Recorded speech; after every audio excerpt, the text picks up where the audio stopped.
मेरे पति को मेरे से कोई नहीं छीन सकता है। मैं बोला मेरे जीते जी उसको मैं अलग नहीं होने दूंगी, चाहे कोई भी आ जाए, कुलचना आए या कुलचनी आए। I believe physical infidelity is not a deal breaker. I mean, रात गई बात। लोग रंगे हाथों पकड़े जाते हैं, सुना है? हम में से बहुत से ऐसे लोग हैं जो नंगे हाथों पकड़े। 2-4 अफेयर और कर लेते तो मजा आता है यार। There was no real commitment as such. Sexual infidelity is not infidelity. Akshay Kumar he hero था बरसात में, और फिर वो आपको बुला के बोले कि मैं आपकी फिल्म इससे नहीं कर सकता हूँ क्योंकि प्रियंका चोपड़ा और अक्षय कुमार के कुछ रूमर्स आ गए थे और फिर उनकी वाइफ घर छोड़ के चली गई। 2 months after their wedding, he was cheating on her, and he was caught red-handed.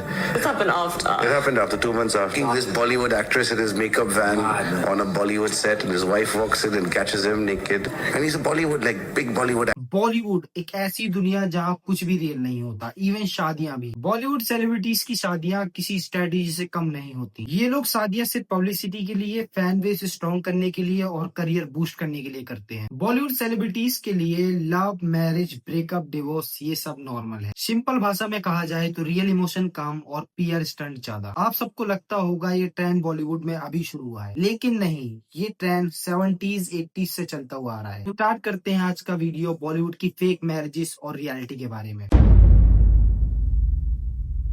Bollywood के वो लेजेंडरी सुपरस्टार राज कपूर, जिनकी टिकट हाथों हाथ सेल हो जाती थी, और उसी टाइम की सुंदर हीरोइन थी नरगिस। 1946 में राज कपूर कृष्णा मल्होत्रा से शादी करते हैं और उन दोनों के बीच रिलेशन बहुत अच्छा चल रहा था। लेकिन 1948 में आग मूवी आती है, जिस मूवी में राज कपूर और नरगिस साथ में दिखाई देते हैं, और धीरे धीरे दोनों के अफेयर की न्यूज सामने आने लगती है। और दोनों का अफेयर इतना ओपन था कि उनकी वाइफ को सब पता था। लेकिन फिर भी कृष्णा मल्होत्रा राज कपूर को कुछ नहीं कहती हैं, क्योंकि उस टाइम पर डिवोर्स बहुत बड़ी चीज थी। उसके बाद राज कपूर फेमस एक्ट्रेस वैजंती माला के साथ अपना अफेयर स्टार्ट करते हैं। खैर, कपूर खानदान के अफेयर की न्यूज जितनी बताई जाए उतनी कम है।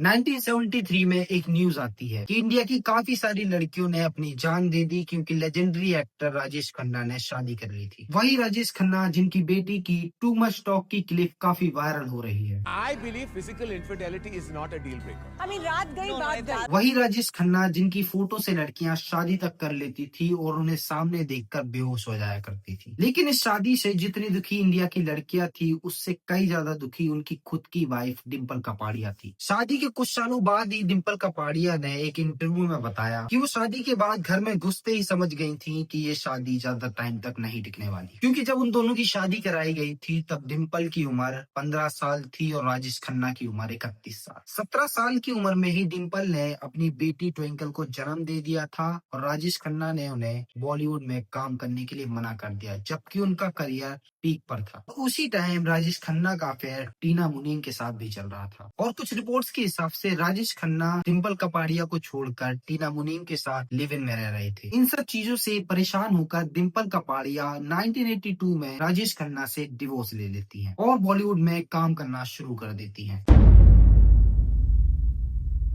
1973 में अमिताभ बच्चन और जया बच्चन की शादी होती है। दोनों को ही गुड्डी मूवी के सेट पर एक दूसरे से प्यार हो जाता है। लेकिन 1976 की मूवी दो अनजाने में रेखा और अमिताभ का अफेयर शुरू हो जाता है। दोनों का अफेयर इतना स्ट्रांग हो गया था कि रेखा सेट पर सिंदूर लगाकर भी जाने लगी, जबकि वो मैरिड नहीं थी। जया बच्चन को दोनों का अफेयर के बारे में ऑलरेडी पता था। लेकिन यश चोपड़ा भी एक इंटरव्यू में बताते हैं कि एक्ट्रेस का एक दूसरे को डेट करना सेट पे नॉर्मल है, जैसे तुम हंसी मैं जवां में हेमा मालिनी और धर्मेंद्र, इंटरनेशनल खिलाड़ी में अक्षय कुमार और ट्विंकल खन्ना, हम दिल दे चुके सनम में ऐश्वर्या राय और सलमान खान, और टशन मूवी में सैफ अली खान और करीना। ऐसे न जाने कितनी सेलिब्रिटीज हैं जो सेट पर एक दूसरे को डेट कर चुके हैं, बाद में उन्होंने शादी भी कर ली।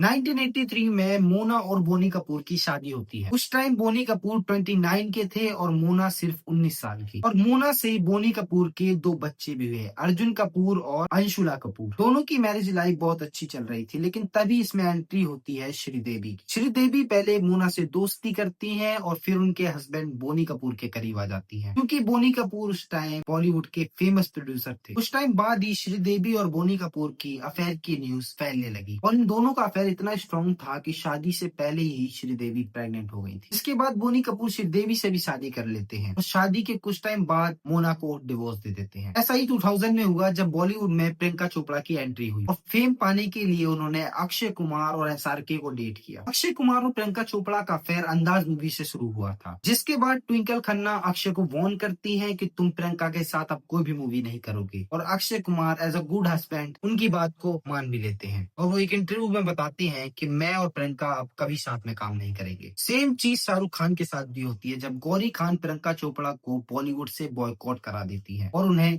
हॉलीवुड शिफ्ट होना पड़ता है। प्रियंका चोपड़ा पर हमने ऑलरेडी एक वीडियो बना रखी है, आप वो वीडियो हमारे चैनल पे जाके देख सकते हैं। आप लोगों को हैरानी होगी ये जानकर कि ये लोग फिजिकल होने के लिए ये सब नहीं करते हैं, अपने आप को इंडस्ट्री में हाईलाइट रखने के लिए ये सब करते हैं। बॉलीवुड एक ऐसी जगह है जहाँ पे सेलिब्रिटीज को फ्लॉप होने का डर और रिप्लेस होने का डर लगा रहता है, लेकिन जब आप ऐसे इंसान के साथ कनेक्ट हो जाते हैं जो बॉलीवुड में ऑलरेडी सुपरस्टार है या एस्टेब्लिश है, तो आप बॉलीवुड में इजीली सर्वाइव कर जाते हो। अब तो सिंपल भाषा में समझाया जाए तो पावर, पैसा और फेम के लिए ये सब किया जाता है। इवन नोरा फतेही, मलिका शेरावत और शाहिद कपूर ने मैरिजेस के बारे में ये कहा है। आपको ट्रॉफी वाइफ बनाने की कोशिश करी किसी ने? आप ये शब्द किसी ने हटा दीजिए प्लीज अपनी। कितनों ने? एग्जैक्टली, या वाओ, या some very top industrialists of the country, yeah। क्या बोलते थे आपको? शादी कर लो, शादी कर लो, तुमको किसी चीज पे भी उंगली रख दो, I'll buy it for you। तुमको क्या काम करने की जरूरत है? They just want to possess you like you're an object। Nothing is worse than getting married to someone that you don't even love and living with them for years। You see that around? Come on now. Most of the people in our industry are doing that nonsense, you know, just because they want to be in the right camps and circles and they want to be relevant because they don't know where their career is going to go. So they need to, you know, have backup plan A, plan B, plan C. Most of the actors, you know, have a contract with their husband or with their respective wife. Are you serious? I'm serious. Oh my God. I will not name them because no, I can't. But they all have their contracts because nobody knows till when this will marriage last. This Bollywood actress in his makeup van on a Bollywood set, and his wife walks in and catches him naked, and then says, "I don't want your wedding. I don't want the wedding because I'm calling the groom." He's like, he's not picking up my phone. I'm calling the bride. She's like, "Don't talk to me. I don't want the wedding film. Fuck up my." जिससे आप ये समझ सकते हो कि बॉलीवुड में marriages contract base पर होती हैं और मीडिया में खुद को एज अ परफेक्ट कपल दिखाने के लिए सिर्फ एक्टिंग ही की जाती है। बॉलीवुड में आज तक इतनी शादियां टूट चुकी हैं कि अगर हम गिनने करने बैठ जाएंगे तो ये वीडियो 1 घंटे का हो जाएगा। लेकिन अभी रिसेंटली कुछ एक्ट्रेस के डिवोर्स हुए हैं, जिनमें से कुछ नाम ये हैं: AR रहमान, धनुष, ईशा देओल और समंथा। अभी रिसेंट में इन सब के डिवोर्स हुए हैं। ये थी बॉलीवुड की फेक मैरिजेस की असली सच्चाई, जहां इमोशंस की जगह पर डील होती है और प्यार की जगह पर PR का गेम चलता है। आज की वीडियो में बस इतना ही। अगर आपको ये वीडियो पसंद आए तो हमारे वीडियो को लाइक करें, चैनल को सब्सक्राइब करें और कमेंट्स में बताएं आपको कैसी लगी हमारी वीडियो। मेरा नाम है आशु और आप देख रहे हैं इनसिक्योर बॉलीवुड।